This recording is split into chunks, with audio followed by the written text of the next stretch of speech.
Yay! So just to confirm, I did place a hold on the other four the Heartstopper graphic novels. Yay! Woohoo! Pages feel the beat, dance with words, move your feet.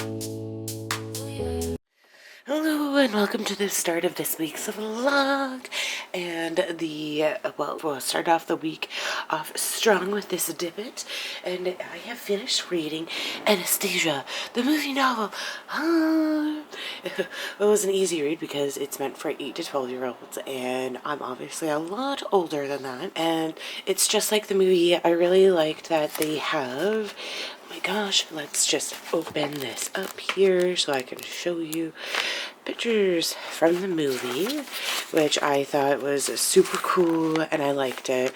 And yeah, but I've seen the movie like 1,000 times as a child. I even had like the CD for it, and I have the movie, yay, which is what I'm gonna go spend my next, like, I don't know, like hour and a half watching, because I think that will be a really fun time. Yay! Right? And it's funny because like it is the family fun edition. Woohoo! And there is like a disc too. Don't even know what's on it, but I might have to check that out just because, you know, like, why not? Right? And of course it's got Bartok on it, and yeah. And I just think it's funny that Anastasia on like the disc looks slightly different than Anastasia on the book, which is fine. And the best part about like this book is it's a 20th Century Fox production, which it is, but Disney now owns Fox, so Anastasia is technically a Disney princess now, right? And so when I was in Disney like about a month ago, I didn't see anything that was Anastasia, but you know, I don't think that they would actually have anything, but that's okay, right? I really wasn't looking for anything specifically to her, which is fine. That's just kind of, you know, starting the week off strong by reading, spending, I don't know, what, like half an hour reading the book, but what, it is done. I'm gonna start my day off right now, watching the movie. Yay! Alright, so hopefully everybody is enjoying their Sunday or their week, and yeah, you know, gotta give it a thumbs up, you gotta read. Alright, bye. I just wanted to pop back in and give you the Dippit of what the book's actually about.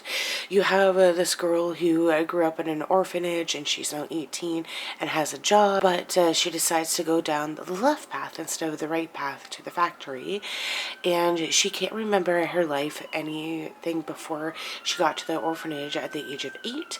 And so now that she has so she meets like this guy named Dimitri, who, well, she wants to go to Paris because that's where she thinks her family is, and somebody tells her to go meet Dimitri, who can help her get to Paris. And basically, after some help, Dimitri used to work at the Romanov Palace, and he's holding auditions to find girls who look like Anastasia, so that way he can you know, kind of, because the grandmother, Maria is trying to find, or believes that Anastasia is still alive.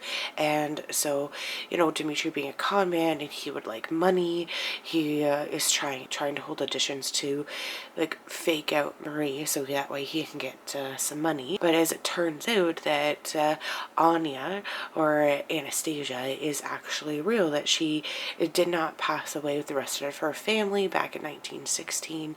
And so the con man actually found the right girl and didn't, you know, and Anya didn't really have to, you know, have an addition, but she is the real deal. So therefore, you know, that he's not so much of a con man when he actually finds like the princess, right? And so then after, you know, reuniting Anastasia with her grandmother, Dimitri decides that, you know, he doesn't want the reward for actually finding her, and he just like goes on his way to go back to Russia from Paris. But then he comes back because he wants to like save Anastasia from Rasputin and Rasputin's curse, or Romanov's curse. But you know what? Anastasia and Dimitri are actually falling in love, right? Because that's what you do when you spend a long journey trying to get from Russia to Paris, to try to convince somebody who you actually turn out to be.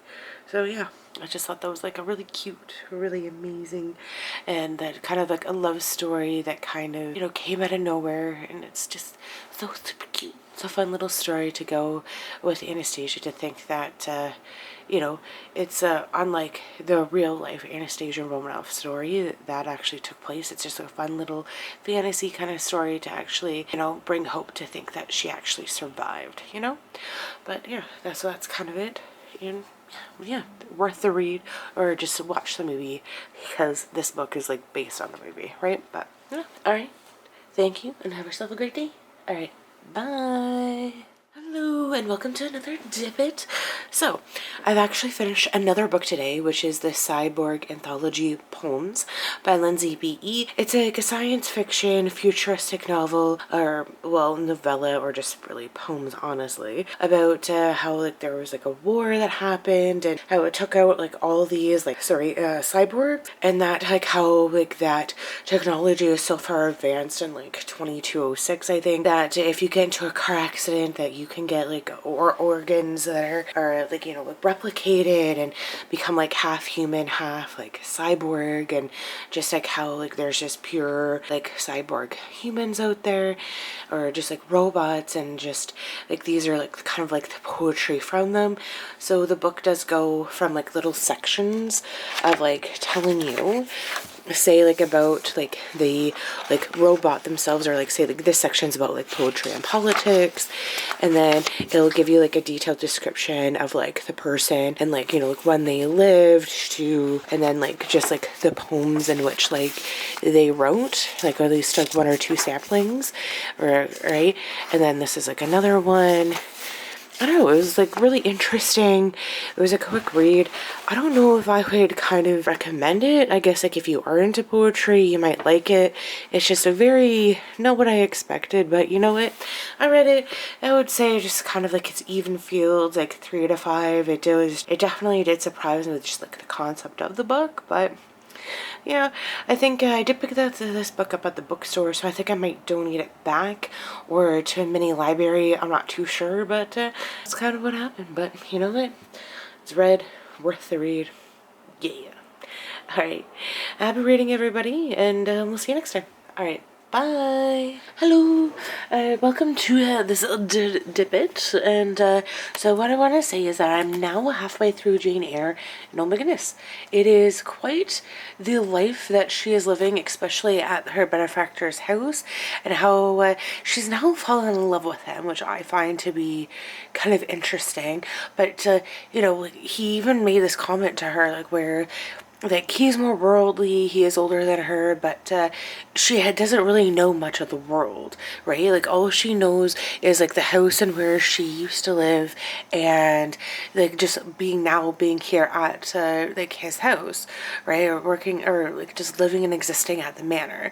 And now she is there to be a governess to a young girl, and she now knows like this young girl's like origin story, and how like, you know, like she doesn't know, how nobody knows who the real father of this girl is, but like they know who the mother is, and the mother doesn't care to be part of the child's life anymore. And it, you know, it does sound that Jane Eyre is given quite a good life, considering that she is a teacher, but she doesn't know what she wants, or I don't know.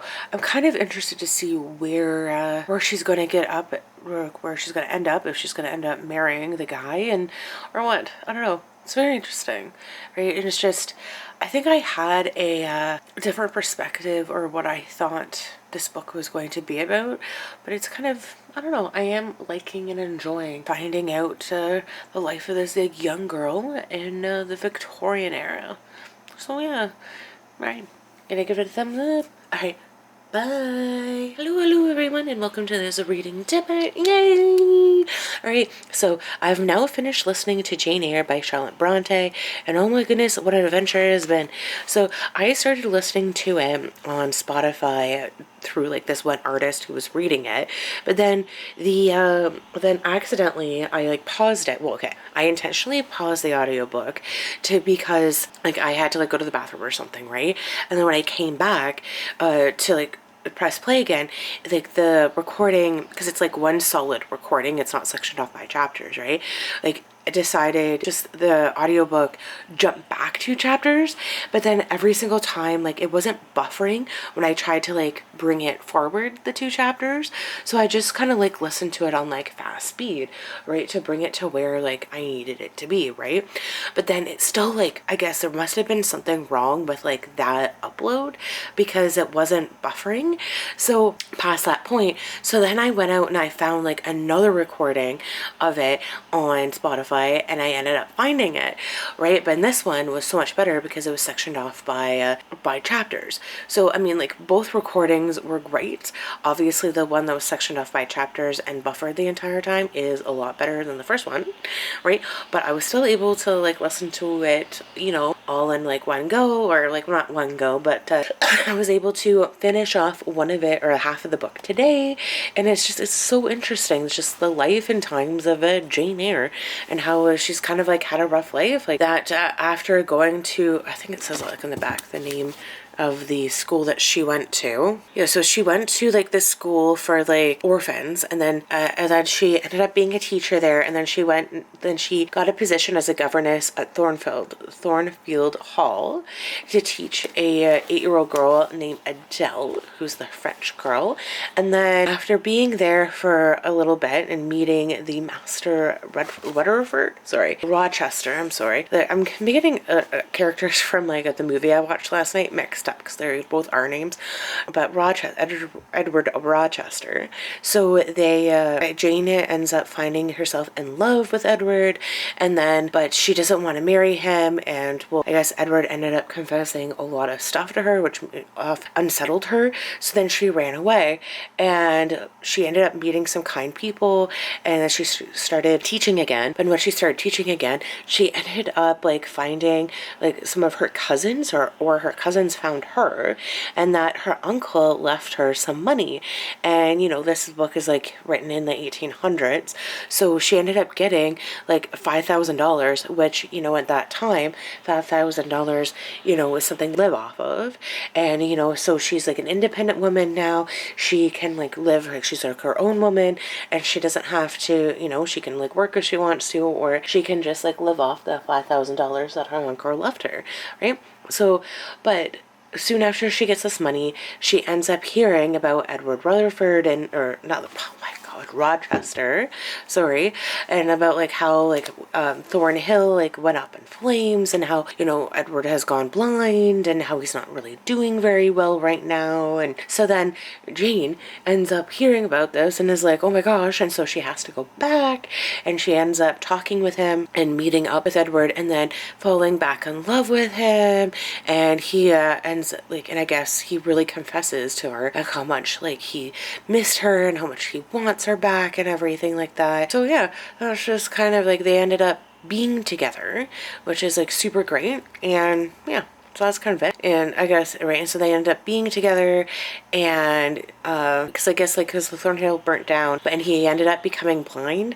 But after 10 years of them being married, in his one eye he was able to see some, like it'll never be 100%, but you know, something's better than nothing. And they live happily ever after, being married and having a baby boy. So and I wouldn't say it's kind of like a rags to riches type story, but just the life and times of like a woman and how hard it is to be living in the 1800s, and just, you know, surprise, surprise, $5,000 can get you a long way, right? I thought that was pretty good. I actually really enjoyed it.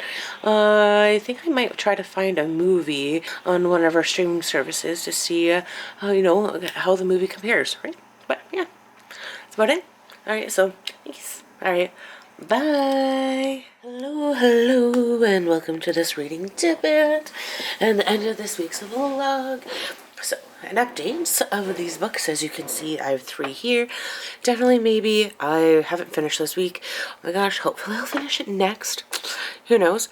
Right, but most likely, because I'm really enjoying it, and I think I'm almost halfway through.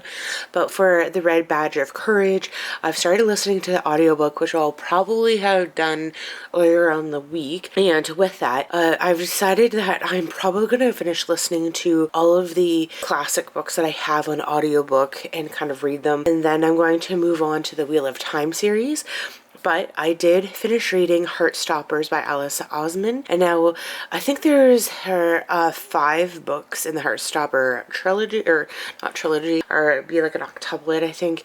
I really like the first one. I got it from the library, so I am considering looking to get the other ones from the library as well. Just not too sure, but I would say it's a 5 out of 5 stars. It's just about like these 2 high school students who one is gay, but the other one's questioning it and realizing that he is like at least bisexual. They kind of like are starting to date and bloom, so I thought that was like really nice and cute. And then I guess like I ended up adding my Wheel of Time books like right here, and just so that way I can remember that like I am still liking those and enjoying them and can eventually read them. So yeah, so that was just kind of it, my reading update. You know, still reading a fiction book, audiobook, and then a graphic novel. Done. So yay! So that's just kind of it. I've had a very productive reading week, and I hopefully will have it continue. So yay! Alright, so that's it for this week. Happy reading, everybody, and we'll see you next week. Alright, bye!